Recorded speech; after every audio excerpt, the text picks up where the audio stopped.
Yo, what's up? Welcome back to another quick Flutter tutorial. In this one, I'm going to show you how we can create a sexy looking UI for a smart home app.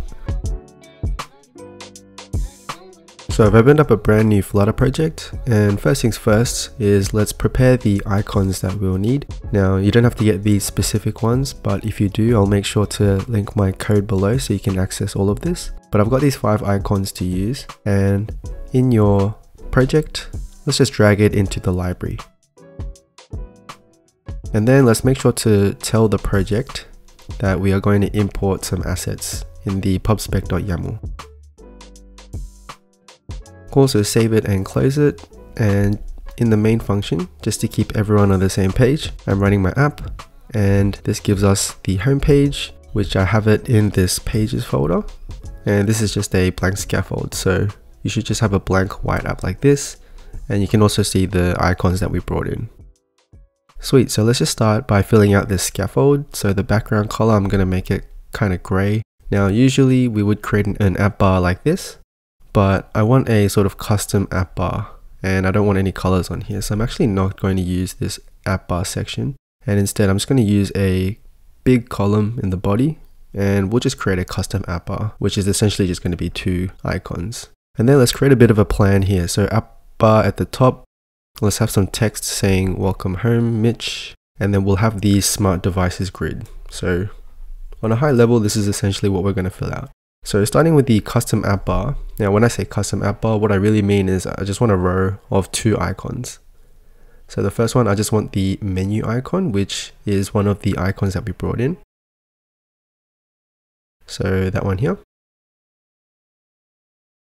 And if I save it, looks like it's huge. So let's just give it a height, and we can change the color accordingly to whatever you like. Now you can see the icon is very scrunched up at the top, and one useful widget that Flutter has is you can wrap the column in a safe area widget. And what this does is it essentially just avoids the top section where it's got the notch, and the dynamic island and all that. So yeah, it just creates a bit of space at the top for us. And now for the account icon, this one I'm just going to use one of the default icons in Flutter.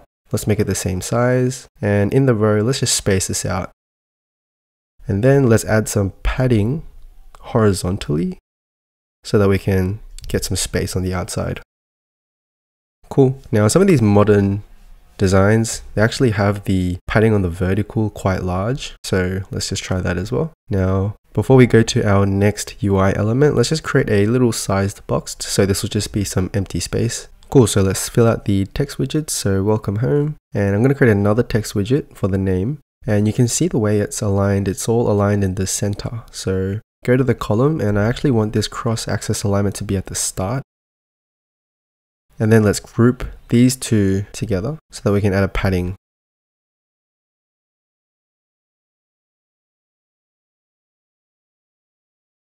Now I think because we're using a lot of padding and we're going to repeat a lot of these numbers like 40 and 25, let's just create these constants at the top so that we can just reuse them. So horizontal padding, let's say I want to go for 40. Vertical padding, let's go 25. So now we can just replace all of these numbers with this constant so that we can just change it once at the beginning if we need to. Cool, and then let's make the name a bit bigger so that we have a nice contrast in the text. And let's also make this cross-axis alignment at the beginning as well. Now I'm going to come back later and decorate this up a little bit more, but let's just fill out the rest of the UI first. So now let's create our smart devices grid.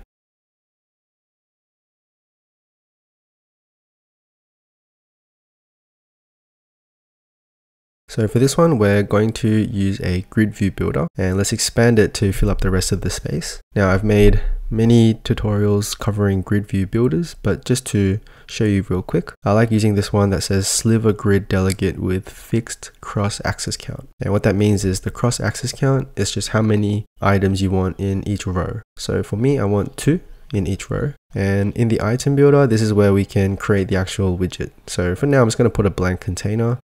And now we have to actually have a list of these smart devices. So we're going to have 4 devices here, and let's just call it my smart devices. And the way I want to lay out this data is I want the name first, the icon path, meaning like where is the image, and also the power status. So are you on or off? And so let's just create 4 of these and say smart light, AC, TV, and fan.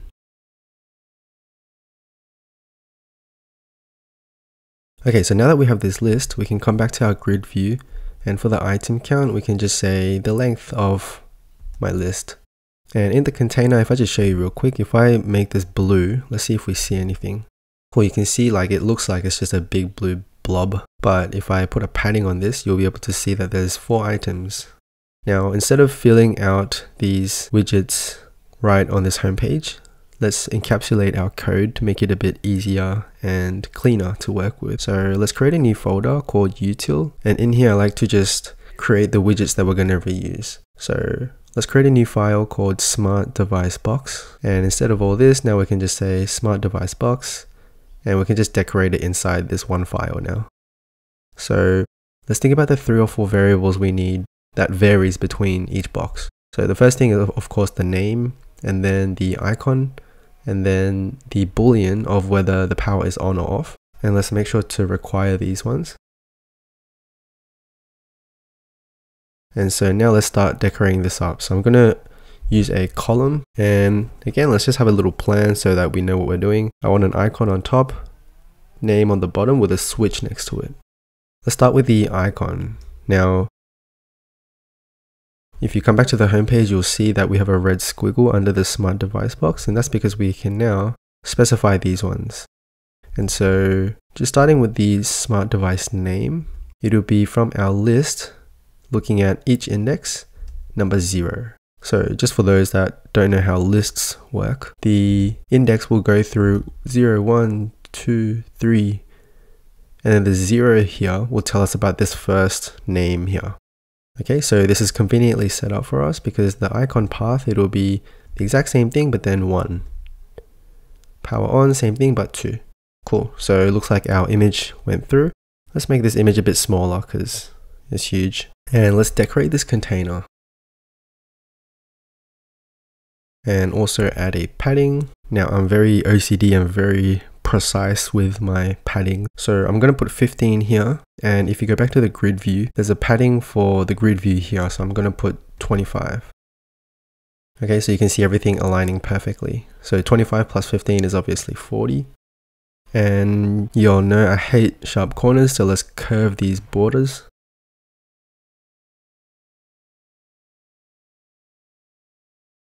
And now let's include the name. Sweet, there it is. And I actually want the switch kind of on the side of it, so we're going to put this in a row. By the way, there is a switch, which if I just show you what this looks like, it's like one of these switches. Looks kind of like an Android switch, I guess. But for this style, I'm actually going to go for a Cupertino switch, which is like the Apple style. Yeah, and I think this one looks pretty sick.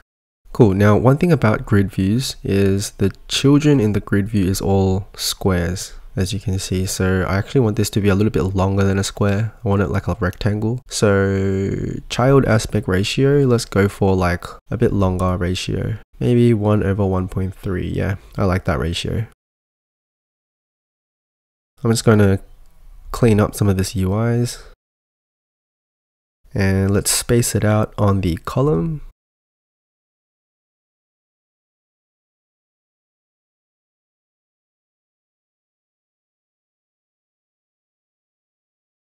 And let's style this up.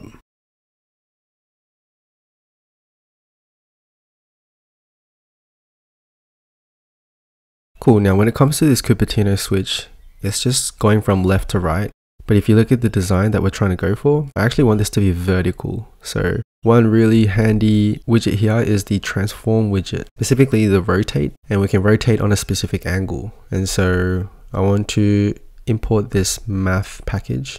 And so pi over 2 will just change it 90 degrees. And so there we go, now it's vertical. And this is what I want to see. Cool, and the value of course is just the on or off, right? So we don't want to specify a fixed value, we want this to be able to change. And so that's why we have this power on variable. Cool, and the last thing we need to do here is the on changed. So if the user actually taps on this switch, we want it to change the value, right? So it looks like it requires this function with a boolean. So I'm just going to copy this, come to the top, and let's create this as well so that we can require it on the home page. Right, so what that means is I'm just going to create a method here for when the power switch has changed. And what is this value? This value is a boolean. I don't know why it's called P0. Let's just call it value and pass the value onto this method. Cool, so when this method gets called, let's grab the smart device. Now we're going to need to know actually which smart device we're looking at, right? So I'm going to need to accept the index.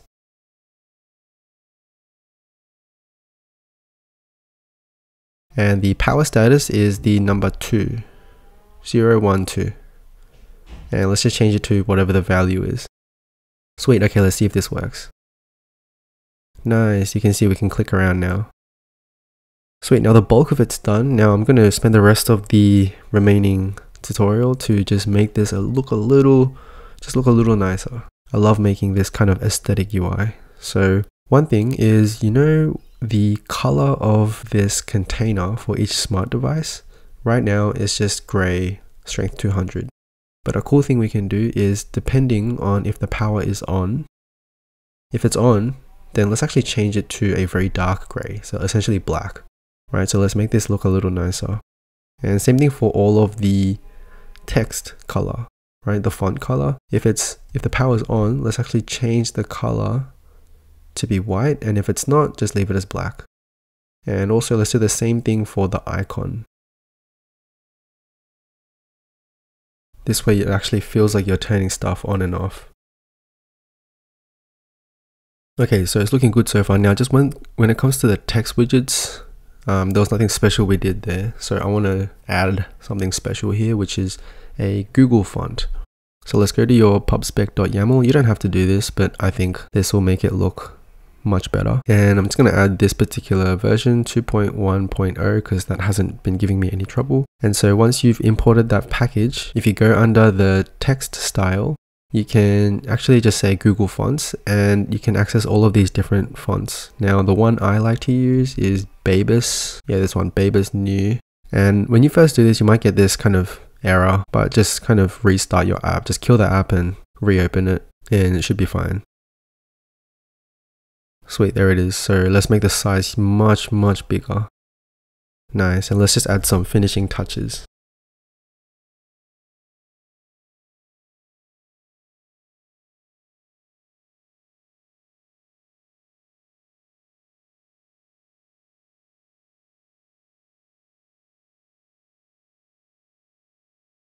Now let's make this size box a bit bigger. Let's put a bigger gap here. And the one last little touch I'm going to make to this UI is a divider, which I think makes things look really nice. So if you just type divider, and you can give it a color like red, make the thickness much thicker. And so let's go for a thickness of 1 and just make it gray. And let's add some padding on the horizontal.